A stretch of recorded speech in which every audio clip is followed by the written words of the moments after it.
Good afternoon Ajay. સૌથી પહેલાં તો એક તરફ આપણે હાઇડ્રોજન ટ્રેન તરફ આગળ વધી રહ્યા છે અને બીજી તરફ E20નું જે કમઠાણ છે એ પૂરું થવાનું નામ નથી લેતું. ગઈકાલે એક મહત્ત્વના સમાચાર આવ્યા હતા કે જે રાયપુરની કમિશન કોર્ટ છે, જે કન્ઝ્યુમર કોર્ટ છે, કન્ઝ્યુમર કમિશન, એણે એક ચુકાદો આપ્યો હતો E20ને લઈને. ગ્રાહકે ફરિયાદ કરી હતી કન્ઝ્યુમર કોર્ટમાં અને એમાં ચુકાદો એવો આપવામાં આવ્યો હતો કે જે મારુતિ સુઝુકી કંપનીની જે કાર છે એ કારમાં એમણે E20 પેટ્રોલ પુરાવ્યું હતું. કાર E20 કમ્પેટેબલ હતી અને છતાં પણ પેટ્રોલ પુરાવ્યા પછી એમના એન્જિનને નુકસાન થયું હતું અને એમણે કન્ઝ્યુમર કોર્ટમાં કમ્પ્લેન કરી હતી અને કન્ઝ્યુમર કોર્ટે એવો ચુકાદો આપ્યો કે મારુતિ સુઝુકી આ જે ગ્રેન્ડ વિટારા કાર છે આખી કાર એમને કાં તો રિપ્લેસ કરી આપે અને અથવા તો એમને એનું રિફંડ આપી દે. પણ આ જે ચુકાદો આવ્યો એ પછી મારુતિ સુઝુકીનું કહેવું એવું છે કે અમારી કારમાં કોઈ પણ ઇસ્યુ નથી, અમારી કાર E20 કમ્પેટેબલ છે અને એમના જે પેટ્રોલમાં ભેળસેળ મળી છે, E20 પેટ્રોલ નથી મળ્યું પણ ભેળસેળ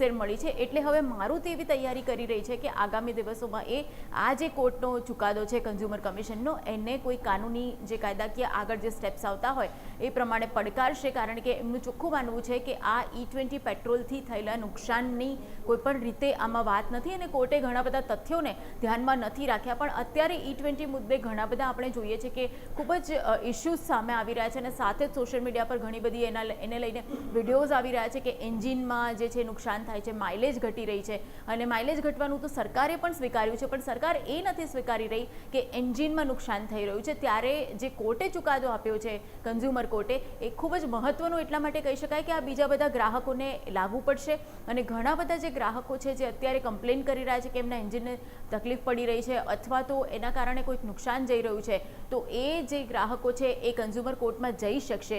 ચોક્કસ હવે મારુતિ સુઝુકી આગળ પગલાં લેશે પણ એનો શું નિવેડો આવે છે અને જો એમની તરફેણમાં ચુકાદો આવ્યો તો મુદ્દો નથી બનતો, પણ જો ચુકાદો આગળ પણ આ જે રાયપુર કન્ઝ્યુમર કોર્ટનો જે ચુકાદો છે એને જ સાથે આગળ વધે છે તો ચોક્કસ ગ્રાહકો માટે એક મોટો ઇસ્યુ કહી શકાય. કારણ કે આવનારા દિવસોમાં આ જ પ્રકારની કમ્પ્લેન હજુ પણ આપણને વધતી જોવા મળી શકે છે.